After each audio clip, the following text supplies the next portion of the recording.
हो लोगो, अगर इंसान सिर्फ अपनी मौत के ऊपर गौर करे, उसे समझ में आ जाएगा ये दुनिया कितनी बेवफा है। वमल हयातुद दुनिया इल्ला मताउल गुरूर, ये दुनिया तो बेवफा है, ये दुनिया तो धोखे का सामान है। इस दुनिया को कोई मतलब नहीं कि आपकी आरजू क्या थी, आपके सपने क्या थे।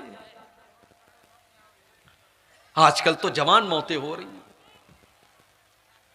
पहले यह था कि साहब आदमी 60 साल का हुआ, 70 साल का हुआ तब मौत होती थी। अब तो मौत तो हमेशा अपने टाइम पर ही आती है। हमको लगता है कि 60 साल में आदमी मर गया, 50 साल की उम्र में आदमी मर गया। मौत तो अपने टाइम पर आई है।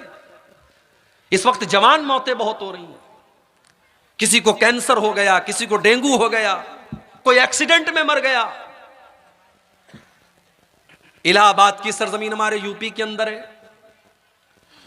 डॉक्टर मोहसिन नाम का एक नौजवान लड़का, हट्टा कट्टा खूबसूरत लड़का, 1 साल पहले मुझे जलसे में मिलता है।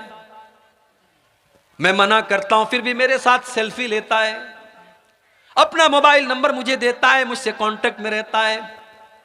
कौम की खिदमत करने का जज्बा भी उसके अंदर है। 1 साल का पीरियड भी नहीं गुजरा, फेसबुक के ऊपर पोस्ट आती है डॉक्टर मोहसिन की, मुझे डेंगू हो गया है, मेरे हक में दुआ करें। 3 दिन के बाद मैसेज आता है, डॉक्टर मोहसिन का इंतकाल हो गया, उसकी मगफरत की दुआ करें। डॉक्टर मोहसिन ने क्या सोचा होगा, मैं इस जवानी की आलम में, जबकि अभी तो मेरी शादी भी नहीं हुई, मेरे माँ बाप ने मेरी शादी का सपना देखा था, मेरा रिश्ता तय हुआ था, मैं किसी का दामाद बनने वाला था। क्या डॉक्टर मोहसिन ने यह सोचा था कि आज मैं मौत के घाट उतर जाऊंगा और शादी का दिन भी मैं नहीं देख पाऊंगा, मैं दुनिया से इसी हाल में चला जाऊंगा। मेरे नौजवान साथियों, यह मौत आपसे पूछ करके तो नहीं आएगी। इस मौत को इससे कोई मतलब नहीं कि आपके कौन कौन से सपने हैं और आपके कौन कौन से इरादे हैं। यह मौत आएगी और आपको आपके अपनों से जुदा कर देगी। हमारे बड़े अच्छे दोस्त थे मौलाना अब्दुल रहमान साजिद सलफी, उत्तर प्रदेश के सिद्धार्थ नगर के रहने वाले, मुंबई में मस्जिद के इमाम हैं। तकरीर करने के लिए पूना जाते हैं, रात में तकरीर करके वापस लौट रहे हैं, टैक्सी के ऊपर सवार हैं, एक्सीडेंट हो जाता है, इंतकाल हो जाता है। खूबसूरत चेहरा लहूलुहान हो जाता है, जो देखता है उसकी आंखों में आंसू आ जाते हैं। लेकिन मेरे प्यारे भाइयों, मौत को कोई तरस नहीं आता, मौत को कोई रहम नहीं आता। मौत का फरिश्ता, इसको उससे कोई मतलब नहीं कि आपका 1.5 साल का बच्चा आपका इंतजार कर रहा है, अभी आपकी नई नई शादी हुई है, अभी आपकी जवान बेवा आपका इंतजार कर रही होगी, आपके माँ बाप आपका इंतजार कर रहे हैं, अभी तो आपने मकान भी नहीं बनाया, अभी तो आपने जिंदगी में बहुत सारे सपने पूरे नहीं किए। मौत आएगी और आपके सारे सपनों को चकनाचूर कर देगी। अल्हाकुमुत्तकासुर हत्ता ज़ुरतुमुल मकाबिर। मेरे बंदो, तुम कितना भागोगे, कितना भागोगे, तुम अल्लाह से भाग करके कहां जाओगे। हत्ता ज़ुरतुमुल मकाबिर, एक दिन तो तुमको कब्रिस्तान आना है।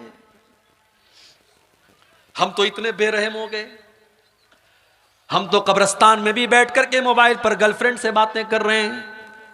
हम तो इतने बेरहम हो गए कि कब्रिस्तान पर बैठ करके गीबत और चुगली हो रही है, और कब्रिस्तान पे बैठ करके जुआ खेला जा रहा है, और कब्रिस्तान में बैठ करके शराब पी जा रही है। हमें तो कब्रिस्तान में भी मौत याद नहीं आती। ओ लोगो, मेरे नबी को तो कब्र को देख करके मौत याद आ जाती थी। इब्ने माजा की रिवायत है, एक अंसारी सहाबी का जनाजा है, जनाजे को कब्र में उतारा जा रहा है। अल्लाह के प्यारे नबी अपने सहाबा के साथ कब्र के पास बैठे हुए हैं, और आपकी आंखों से आंसू बहने लगते हैं, और इतना रोते हैं, इतना रोते हैं, हत्ता बल्लसरा, वहां की जमीन आपके आंसुओं से भीग जाती है। उसके बाद आप कब्र की तरफ इशारा करके कहते हैं, लिमिस्लि हाज़ा फ़अइदू या इख़वानी, ऐ मेरे सहाबा इस कब्र की तैयारी करो, यहां तुमको आना है। ओ लोगो, हम तो इतने कठोर दिल हो गए, हमको तो कब्र देख करके भी मौत याद नहीं आती। हत्ता ज़ुरतुमुल मकाबिर, कब्रिस्तान तो तुमको जाना है। इंसान बहुत तरक्की कर गया, बड़े बड़े हॉस्पिटल खुल गए, कटिहार में, किशनगंज में, दिल्ली में, मुंबई में। मगर आज भी डॉक्टर के पास मौत का कोई इलाज नहीं है। एक टाइम ऐसा आता है डॉक्टर कहता है साहब मरीज को ले जाओ, अब इसको दवा की नहीं, इसको दुआ की जरूरत है। एक ऐसा टाइम आता है डॉक्टर भी अपने, पुलिस वाला भी अपने सर की टोपी उतार देता है और डॉक्टर भी अपने सर का रुमाल खोल देता है और कहता है अब इनके पास मेरे पास इनका कोई इलाज नहीं, इनकी मौत का टाइम आ चुका है। इसीलिए अल्लाह कुरान में सूरह वाक़िया के अंदर फरमाता है कल्ला इज़ा बलगतिल हुल्क़ूम व अंतुम हीनइज़िन तंज़ुरून। मेरे बंदो जब मौत का टाइम आता है, जब रूह के निकलने का टाइम आता है, फलौला इज़ा बलगतिल हुल्क़ूम व अंतुम हीनइज़िन तंजुरून, तुम अपनी आंखों से देख रहे हो कि एक इंसान दुनिया से जा रहा है, उसकी मौत का टाइम करीब है। व नहनु अक़रबु इलैहि मिनकुम वलाकिन ला तुबसिरून। बीवी ये समझती है कि शौहर के सबसे करीब मैं बैठी हूँ, बेटा ये समझता है कि बाप के सबसे करीब मैं बैठा हूँ। अल्लाह कहता है कि तुमसे ज़्यादा करीब तो हम हैं, उस मरने वाले से तुमसे ज़्यादा करीब तो हम हैं, लेकिन तुमको नज़र नहीं आता हम तो उस मरने वाले के तुमसे भी ज़्यादा करीब हैं। फलौला इन कुंतुम गैर मदीनीन तरजिऊनहा इन कुंतुम सादिकीन। अगर तुम्हें ये लगता है कि तुम्हारे ऊपर अल्लाह का पावर नहीं है, अल्लाह की ताकत नहीं है, तो जरा मरने वाले की रूह को वापस डाल करके दिखा दो, जरा मौत से उसको बचा करके दिखा दो। तुम नहीं दिखा सकते, मौत से बच नहीं सकते। और इसीलिए अल्लाह ने अपने नबियों को भी मौत के घाट उतारा, नबियों को भी मौत आई। सुलेमान अलैहिस्सलाम इतने बड़े नबी हैं, जिन्नात उनके कंट्रोल में है और जिन्नात उनके हुक्म से बैतुल मुक़द्दस की तामीर कर रहे हैं। हज़रत सुलेमान उनको डायरेक्शन दे रहे हैं और जिन्नात बैतुल मुक़द्दस की तामीर कर रहे हैं। सुलेमान अलैहिस्सलाम लाठी के सहारे खड़े हैं और उनको डायरेक्शन दे रहे हैं, और उसी हाल में सुलेमान अलैहिस्सलाम को मौत आ गई।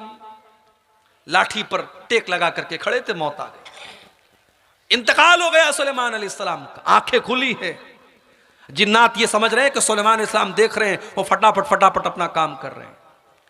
कुरान करीम में अल्लाह ने फरमाया फलम्मा क़दैना अलैहिल मौता मा दल्लहुम अला मौतिही इल्ला दाब्बतुल अर्दि ताकुलु मिन साता। जब सुलेमान की मौत का फैसला हमने कर दिया तो जिन्नात को उनकी मौत के बारे में पता भी नहीं चला। वो तो उनकी लाठी को जब घुन के कीड़े ने खा लिया और लाठी कट करके गिर गई और सुलेमान अलैहिस्सलाम की डेड बॉडी जमीन पर आ गई। तब जिन्नात को पता चला कि उनको गैब के बारे में पता नहीं, उनको पता नहीं कि सुलेमान को मौत कब आई। सुलेमान अलैहिस्सलाम को भी मौत आई। और नबियों के सरदार और हमारी और आपके प्यारे नबी और आखिरी नबी जनाब मुहम्मदुर रसूलुल्लाह सल्लल्लाहु अलैहि वसल्लम को भी मौत आई। रबीउल अव्वल की 12 तारीख थी, सोमवार का दिन था। अल्लाह के नबी कई दिन से बीमार चल रहे थे। फजर की नमाज का टाइम है, अल्लाह के नबी को थोड़ी तबीयत बेहतर महसूस हुई। आपने अपने कमरे का दरवाजे, अपने कमरे का पर्दा हटाया, सामने फजर की नमाज हो रही है। अबू बकर सिद्दीक नमाज पढ़ा रहे हैं और पीछे साहबा नमाज पढ़ रहे हैं। नबी अकरम ने अपने सहाबा को नमाज पढ़ते हुए देखा, आपके चेहरे पर मुस्कुराहट फैल गई। आपको लगा मेरा मिशन कामयाब है, मेरी मेहनत कामयाब है, मेरे सहाबा मेरे बाद भी नमाज को कायम रखेंगे। मेरे प्यारे साथियों, जा करके जरा अपनी मस्जिदों का जायजा लो। इस गांव के अंदर मुझे नहीं पता कितनी मस्जिदें हैं, जाओ जरा मस्जिदों में फजर की नमाज का जायजा लो। अगर ये बेचारे 70 साल वाले, 60 साल वाले, ये डंडा लेकर के चलने वाले बूढ़े अगर मस्जिद में जाना बंद कर दें तो शायद फजर की नमाज में ताला लग जाए मस्जिदों में और फजर की नमाज में कोई मस्जिद को खोलने वाला ना हो। हम तो नमाज से इतने दूर हैं। कोई बात नहीं है, हमारा कारोबार चल रहा है, हमारी दुकान चल रही है, नमाज हो रही है और मोहब्बत रसूल का दावा। अल्लाह अकबर। एक मरतबा रबीउल अव्वल का महीना था, मेरा प्रोग्राम था कलिया चक में, मालदा में। मालदा स्टेशन से कलिया चक जाने में आमतौर से 1 से 1.5 घंटा लगता है, मुझे 3 घंटे लग गए। रास्ते पर जुलूस निकल रहा था साहब। किसका जुलूस निकल रहा है? नबी के आशिकों का जुलूस निकल रहा है। नबी के आशिकों का जुलूस निकल रहा है, डीजे बज रहा है, रास्तों को जाम करके, नाच करके, गा करके, नारे लगा करके लोग मोहब्बत रसूल जाहिर कर रहे हैं। जिसको नबी से मोहब्बत होगी वो जुलूस नहीं निकालेगा, वो नाच गाना नहीं करेगा, वो डीजे नहीं बजाएगा, वो म्यूजिक नहीं बजाएगा। जिसको नबी से मोहब्बत होगी वो नमाज कायम करेगा, क्योंकि नबी को नमाज से बड़ी मोहब्बत थी। अल्लाह के नबी फरमाते हैं जो इलत कुर्रतु ऐनी फिस्सलाह, नमाज मेरी आंखों की ठंडक है। नमाज का टाइम होता था, अल्लाह के नबी हजरत बिलाल से कहते थे या बिलाल अरिहना बिस्सलाह, ए बिलाल जल्दी से नमाज खड़ी करो और मुझे मेरे दिल को सुकून पहुंचाओ।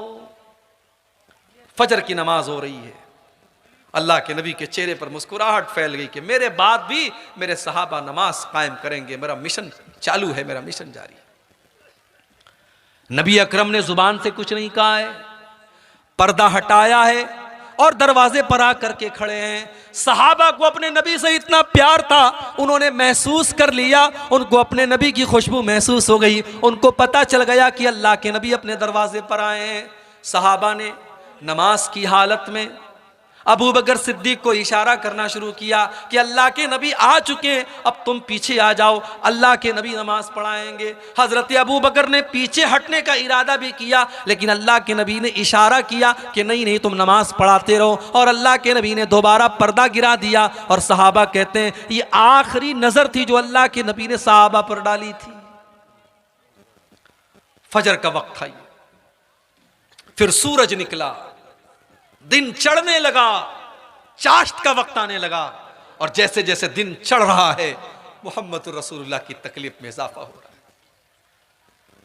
अम्मा आयशा फरमाती है उसी सोमवार के दिन मेरे भाई अब्दुर्रहमान आए, वो मिसवाक कर रहे थे, अल्लाह के नबी की नजर पड़ गई, आपने इशारा किया कि मैं भी मिसवाक करना चाहता हूं। अम्मा आयशा ने अपने भाई से मिसवाक को लिया और मिसवाक को अपने दांतों से नरम किया ताकि अल्लाह के प्यारे नबी को मिसवाक करने में तकलीफ ना हो। बीवी वो होती है जिसको शौहर की तकलीफ का इतना एहसास हो। शौहर बीमार है तो अम्मा आयशा ने मिसवाक को नरम किया ताकि मेरे नबी को, मेरे शौहर को तकलीफ ना हो, आसानी से मिसवाक कर सके। और अम्मा आयशा फरमाती हैं ये मेरे लिए फख्र की बात थी कि अल्लाह के नबी के आखिरी टाइम में मेरा लुआब अल्लाह के नबी के लुआब के साथ मिल गया। मैंने मिसवाक को नरम किया और अल्लाह के नबी को दिया, और आपने उसी मिसवाक से अपने दांतों को साफ किया। इसीलिए उलमा कहते हैं अगर किसी को ये एहसास हो कि मेरा आखिरी टाइम है तो आखिरी टाइम में मिसवाक करना चाहिए। ये भी अल्लाह के रसूल की सुन्नत है। मिसवाक किया आपने, बेचैनी बढ़ने लगी। आपके बगल में एक प्याले में पानी रखा हुआ था, आप बार बार अपने हाथ में पानी लेते, अपने चेहरे पर छिड़क लेते और कहते अल्लाहुम्मा इन्नी अला सकरातिल मौत, हाय अल्लाह तुम मौत की सख्तियों पर मेरी मदद फरमा, हाय अल्लाह सकरातुल मौत पर तू मेरी मदद फरमा। अम्मा आयशा फरमाती हैं कि पहले मैं मौत की सख्ती को बहुत गलत समझती थी, मगर जब अपने नबी के ऊपर मैंने मौत की सख्ती को देखा तब मैंने मौत की सख्ती को गलत समझना बंद कर दिया। उसके बाद अम्मा आयशा फरमाती हैं आपने अपने दोनों हाथ उठाए, आपने अपने दोनों हाथ उठाए और आपकी जुबान से निकला मअल्लज़ीना अनअमता अलैहिम मिनन नबिय्यीना वस्सिद्दीक़ीना वश्शुहदाई वस्सालिहीन। ऐ अल्लाह तू मुझे उन लोगों में शामिल फरमा दे जिन पर तेरा इनाम हुआ है, अपने नबियों में शामिल फरमा दे, अपने सिद्दीक़ीन में शामिल फरमा दे, अपने शुहदा में शामिल फरमा दे, अपने नेक बंदों में शामिल फरमा दे। अल्लाहुम्मा अलहिक़नी बिर्रफ़ीक़िल आला, आपने फरमाया ऐ अल्लाह तू अपने बेहतरीन बंदों में मुझको शामिल फरमा दे। इतना कहते हुए अल्लाह के नबी ने हाथ उठाया और फिर धीरे धीरे आपका हाथ जमीन पर आ गया और आपकी रूह आपके बदन से निकल गई और आप इस दारे फानी को छोड़कर चले गए। नबी अकरम को भी मौत आई। ये मौत है मेरे भाई, अगर इसको हम याद रखें तो दुनिया की लज्जतें देख करके हम बहकेंगे नहीं, दुनिया की रंगीनियां देख करके हम बहकेंगे नहीं।